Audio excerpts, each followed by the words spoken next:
Welcome back. अब हमारे साथ हैं एसबीआई म्यूचुअल फंड के सीईओ ऑल्टरनेटिव्स गौरव मेहता। गौरव, गुड आफ्टरनून। काफ़ी नर्वसनेस मार्केट में इस समय, शायद जैक्सन होल से पहले। आपका इस समय क्या व्यू है मार्केट को लेकर इस तरीके के एनवायरनमेंट में जहां हमने एक वापस अपवर्ड प्रेशर देखा है डॉलर इंडेक्स पर, बॉन्ड यील्ड्स पर? क्या व्यू होगा आपका?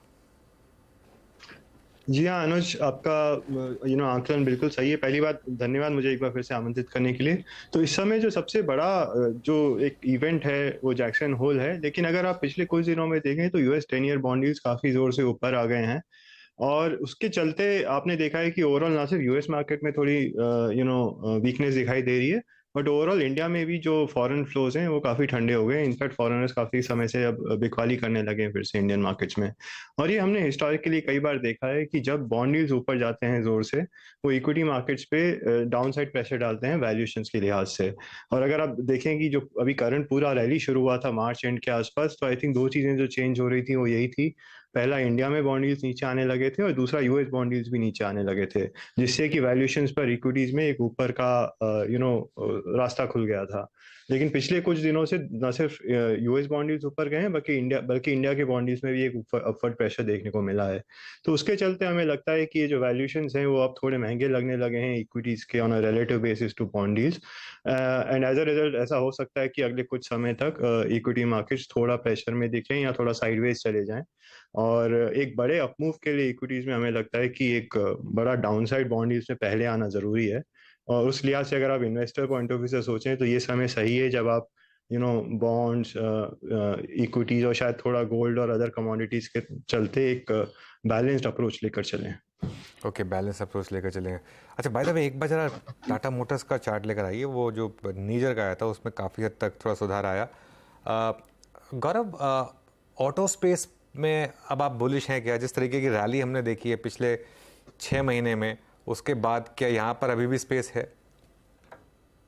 आई थिंक अनुज, हम ऑटो को थोड़ा दो तीन टुकड़ों में तोड़कर देखते हैं तो पैसेंजर व्हीकल एक बड़ा सेगमेंट है, टू व्हीलर दूसरा बड़ा सेगमेंट है, और तीसरा बड़ा सेगमेंट है जो ये कमर्शियल व्हीकल्स और एमएचसीवी ट्रक्स वगैरह जिन्हें हम कहते हैं। और तीनों के काफी अलग अलग ड्राइवर्स हैं।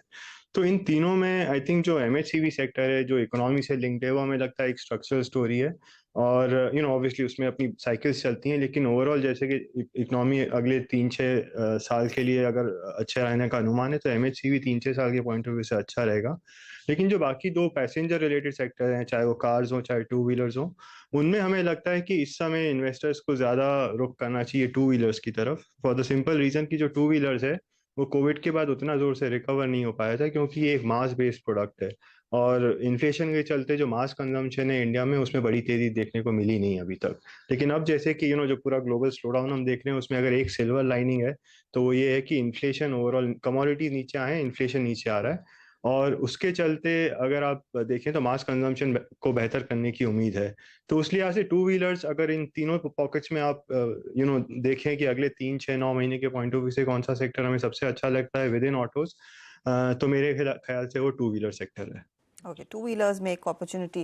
जो आप इन्फ्लेशन की बात कर रहे थे गौरव, इस समय हम देख रहे हैं कच्चे तेल में थोड़ी सी नरमी आ रही है, भारत में भी स्पेशली वेजिटेबल प्राइसेस में थोड़ा सा कूल ऑफ देखने को मिला है, लेकिन इसका जो इम्पैक्ट आता है वो थोड़े से लैग के साथ आता है। तो उसी पर्सपेक्टिव से जुड़ा हुआ मेरा सवाल है, कंसिडरिंग आज हम वो आरबीआई की एमपीसी के मिनट्स पढ़ रहे थे जहां पर अभी भी क्लैरिटी नहीं है कि आरबीआई का अगला कदम क्या रहेगा। होपफुली आज जैक्सन होल में जो फेडरल रिजर्व के चेयरपर्सन आकर बयान देंगे इन्फ्लेशन पर, उनकी इकोनॉमी और उनका स्टांस क्या रहेगा, उससे थोड़ी सी क्लैरिटी आएगी। लेकिन लार्जली इंटरेस्ट रेट साइकिल के बीच एनबीएफसीज और स्पेशली बैंकों में आप लोगों ने कितनी पोजीशन अपनी बदली है या बढ़ाई है, और आगे का स्टांस क्या रहेगा इन द होप कि शायद हम उस रेट हाइक के पीक पर पहुंच गए हैं या फिर उससे सिर्फ 1-2 कदम ही दूर है? जी, ऐसा I think on interest rates, हमें ऐसा लगता है कि हम मतलब जो पीक लेवल है उसके काफी करीब है, शायद एक आध हाइक और हो जाए। लेकिन हमें ऐसा भी लगता है कि उन इंटरेस्ट रेट्स को जोर से नीचे गिरने में अभी थोड़ा समय है, और ये जो हायर फॉर लॉन्गर जिसे कहा जाता है, जहां ऐसा एक प्लेटो पे जाके आप थोड़े समय तक वहीं रुक जाएं इंटरेस्ट रेट्स में, जिसके बाद कि आप नीचे जाएं, वो एक ज़्यादा लाइकली सिनारियो है इस समय। और जहां तक कि आप बैंकिंग सेक्टर की बात कर रहे हैं, तो आई थिंक अगर आप ओवरऑल मार्केट को अभी देखें और जिस तरीके से पूरे वैल्यूएशंस री रेट हो गए हैं और काफ़ी जगह वैल्यूएशंस काफ़ी महंगे हो गए हैं, तो एक पॉकेट जो हमें लॉन्ग टर्म के हिसाब से जहां वैल्यूएशन कंफर्ट दिखता है वो है बड़े प्राइवेट सेक्टर बैंक्स। और अगर आप इसको थोड़ा long term point of view से भी सोचें, तो ये जो पूरा कैपिटल एक्सपेंडिचर और मैन्युफैक्चरिंग और इन्वेस्टमेंट एक्टिविटी से लेकर जो हमारे देश में ग्रोथ की अनुमान लगाई जा रही है नेक्स्ट 3 4 5 साल के लिए, तो वो सब फंड करने के लिए आई थिंक बैंक्स ही हैं जो उस ग्रोथ को फंड करेंगे। और कॉर्पोरेट बैलेंस शीट्स आज बहुत मजबूत हैं, तो वो अभी और लिवरेज बढ़ा सकते हैं। बैंक बैलेंस शीट्स काफ़ी स्ट्रांग हैं, तो वो अभी और लेंडिंग कर सकते हैं। तो उस लिहाज से हमें लगता है कि इस समय I think near term growth slowdown को लेकर एक थोड़ा सा नरमी आपको दिख रही है बैंकिंग सेक्टर में। लेकिन ये एक अच्छा समय है अगले 3 महीने, जहां आप बैंकिंग सेक्टर में अपना एक्सपोजर बढ़ाएं अगले 3 5 साल के व्यू से। और जैसा कि मैंने कहा, अगर सिक्लिकल पीक की तरफ भी है, तो ये एक रेट सेंसिटिव सेक्टर है, जो कि इंटरेस्ट रेट भले ही अब ज़्यादा नीचे एक झटके में ना है, बट अगर इवेंचुअली हम एक पीक पे पहुंच रहे हैं, तो वो भी सिक्लिकल पॉइंट ऑफ व्यू से इस सेक्टर को मदद करना चाहिए। ओके, तो निजी बैंकों में एक अपॉर्चुनिटी। जो आप मास मार्केट की बात कर रहे थे, टू व्हीलर्स से जुड़ी हुई, एफएमसीजी पर आपकी क्या अप्रोच रहेगी, टेकिंग द सेम लॉजिक? क्योंकि उधर भी हमने देखा था रूरल मार्केट्स में इतनी रिकवरी नहीं थी, वॉल्यूम एक्शन नहीं देखने को मिला था। क्या वो एक्सपेक्ट कर रहे हैं आप जितना फॉलो थ्रू आप टू व्हीलर्स में एक्सपेक्ट कर रहे हैं, क्या उतना इन एफएमसीजी प्लेयर्स के लिए भी आ सकता है ग्रामीण इलाकों से? तो अगर मैं एकदम सिक्लिकल पॉइंट ऑफ व्यू से सोचूं अर्षदा, तो आई थिंक एक रीजन था जिसकी वजह से हम एफएमसीजी सेक्टर पे काफी समय से अंडरवेट रहे थे, और वो रीजन था कि हम वैल्यूएशंस बहुत महंगे थे, और उन महंगे वैल्यूएशंस के करस्पॉन्डिंग जो ग्रोथ एक्सपेक्टेशन है उस सेक्टर की, वो काफी कम थी।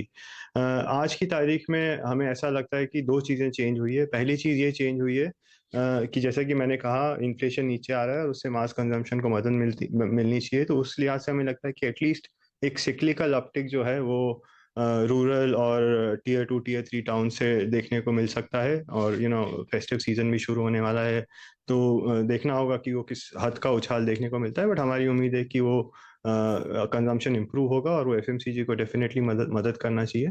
और दूसरा जो पॉइंट है, जो मैं वैल्यूएशंस की बात कर रहा था, तो ये बड़े मार्केट मूव के बाद, और खासकर जो पिछले 2 3 सालों में सिक्लिकल सेक्टर्स की परफॉर्मेंस रही है, चाहे वो इंडस्ट्रियल्स हो चाहे बाकी रिलेटेड सेक्टर्स हो, तो जो महंगा एफएमसीजी और डिफेंसिव सेक्टर्स होते थे, अब करीब करीब उतना ही महंगे बाकी सेक्टर्स हो गए हैं। तो वो जो रिलेटिव वैल्यूएशन डिफरेंशियल था एफएमसीजी या बाकी डिफेंसिव सेक्टर्स का वर्सेस सिक्लिकल सेक्टर्स, वो अभी हिस्टोरिकल एवरेजेस की तरफ आ गया है। तो उस लिहाज से भी हमें लगता है कि इन्वेस्टर्स को अब एक डाइवर्सिफाइड इक्विटी पोर्टफोलियो की जरूरत है। और अगर आप ये डिफेंसिव, चाहे वो एफएमसीजी है चाहे फार्मास्यूटिकल्स हैं, यदि आप इस तरफ अंडरवेट हैं, तो वो अंडरवेट कम करने की या एक्सपोजर बढ़ाने की जरूरत है। बट मैं एक आखिरी चीज इस बारे में बोलना चाहूंगा, जो है थोड़ी long term point of view से। तो long term point of view से हमें अभी भी ऐसा लगता है कि जब हमारी जीडीपी जो आज $2200-2300 पर कैपिटा है, जब ये 3000 की तरफ बढ़ेगी अगले 3 5 साल, तो जो मेन कंजम्पशन बेनिफिशियरी होंगे वो होंगे डिस्क्रिशनरी कंजम्पशन कैटेगरीज, ना कि एफएमसीजी। बिकॉज एफएमसीजी में काफी हद तक पेनिट्रेशन हो चुका है, तो वहां पे जो ग्रोथ रेट देखने को मिलेंगे वो रिलेटिवली कम होंगे। लेकिन डिस्क्रिशनरी कंजम्पशन में जैसे जैसे पर कैपिटा जीडीपी बढ़ेगा, एक नॉन लीनियर इम्प्रूवमेंट देखने को मिल सकता है। तो आई थिंक कंज्यूमर सेक्टर में भी जो हमारी प्रेफरेंस है long term point of view से, वो डिस्क्रिशनरी की तरफ है वर्सेस एफएमसीजी। गौरव जी, अभी अनुज के पहले प्रश्न के उत्तर के एवज में आपने एक बात कही थी कि एक मल्टी एसेट अप्रोच अच्छी रहेगी, जिसमें आप पॉन, जिसमें आप गोल्ड, जिसमें इक्विटी का आप समावेश कर रहे थे। मैं एक क्लास की और बात करता हूँ सर। रियल एस्टेट अब तक प्राइसेस फर्म रहे हैं, डिमांड स्ट्रांग रही है। हाँ, लास्ट पूरे क्वार्टर में थोड़ी डिमांड हल्की सी, अगर आप देखें, ऊंचे प्राइसेस पे कम रही। बट अब क्योंकि हम इसको इक्विटी मार्केट में भी चेस करते हैं, फिर इसको रियल एस्टेट एंसिलरी भी चेस करता है, फिर इसको एचएफसीज भी चेस करती हैं, आपका रियल एस्टेट पर और रियल एस्टेट एंसिलरी पर व्यू क्या है इस वक्त? तो आपका अनुमान बिल्कुल सही है कि ये सेक्टर काफी अच्छा किया है पिछले कुछ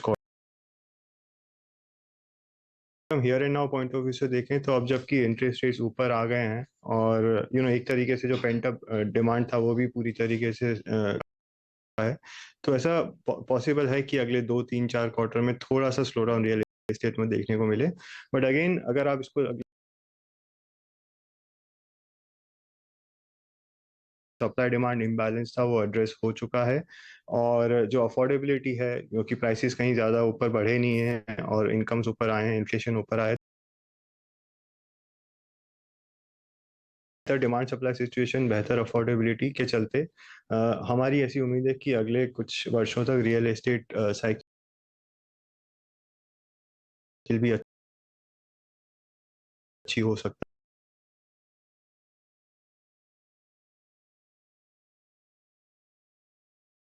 है की कोशिश कर रहे हैं। बट अगर वो पिछले 10 साल की तरह एकदम जीरो इन्फ्लेशन की तरफ ना चले जाए हम दुनिया में और इन्फ्लेशन एक ऊपर के लेवल पे सबसाइड करे तो ऐसा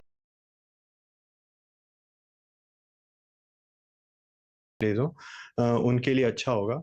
इसको खेलने के कई तरीके हैं, जैसा कि आपने सही कहा कि जो रियल एस्टेट से जुड़ गया था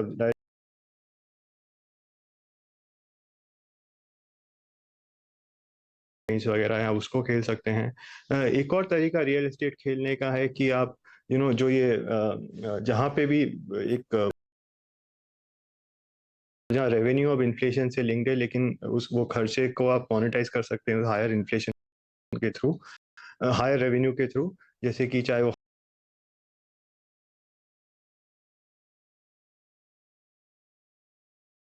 रियल एस्टेट में इन्वेस्टमेंट हो चुकी है ऑलरेडी। जैसे जैसे इन्फ्लेशन जाएगा ऊपर, रेवेन्यू ऊपर जाएगा और आपको वो सारा बॉटम लाइन में अगले कुछ सालों के लिए प्ले कर सकते हैं। ओके गौरव, बहुत बहुत शुक्रिया। आज हम एक्चुअली एक सवाल पूछना भूल गया मैं, ब्लॉक हुआ। आई एम श्योर आप स्टॉक स्पेसिफिक कमेंट नहीं करेंगे, लेकिन ये जो पूरी स्पेस है न्यू एज इकोनॉमी, इसमें आप कोई स्टॉक्स ऐड कर रहे हैं क्या? कि एक तो बहुत सारे ऐसे कंपनीज हैं जहाँ पे अभी तक जो बिजनेस मॉडल है वो उतना स्टेबलाइज नहीं हुआ है जो हमारी की कंपनीज का बिजनेस मॉडल स्टेबलाइज हो चुका हो, तो उसके तहत हम बहुत ज़्यादा एक्टिव नहीं है इस स्पेस में। और जो दूसरी चीज़ है वो वैल्यूएशन से जुड़ी हुई है और वो वैल्यूएशन इंटर्न मैक्रो साइकिल से जुड़ा हुआ है कि जिस पॉइंट पे हमें ये कन्विक्शन आएगा कि अब इंटरेस्ट रेट्स पीक हो गए हैं और वो नीचे जाने वाले हैं, वो एक माहौल होता है जब ये जो high growth long duration type की इक्विटीज होती हैं जहाँ पे कैश फ्लो कई सालों तक अगले आने वाला है, उनके वैल्यूएशन सपोर्ट होते हैं जब बॉन्ड यील्ड्स नीचे आना शुरू हो। तो उस पर भी अभी इस समय ऐसी क्लैरिटी दिख नहीं रही है कि क्यों बॉन्ड यील्ड्स अचानक से नीचे आने लगेंगे। तो वैसी जब कन्विक्शन आएगी तब हम जरूर इस स्पेस में थोड़ा here and now point of view से एक्सप्लोर कर सकते हैं। बट जो मेन ओवर राइडिंग प्रिंसिपल है जो मैंने कहा था पहले, वो यही है कि बहुत सारी ये इस स्पेस में बिजनेस मॉडल्स पे हमें अभी भी उतना वो अंडरस्टैंडिंग नहीं है कि क्यों उनमें वो लॉन्ग टर्म सस्टेनेबिलिटी रहेगी। तो इसलिए आपका एक ही उत्तर देना चाहूंगा कि हम ओवरऑल इस स्पेस में काफी ज्यादा एक्टिव नहीं है। ओके गौरव, बहुत बहुत शुक्रिया आज हमारे साथ जुड़ने के लिए, हमसे बात करने के लिए। Have a good weekend. धन्यवाद।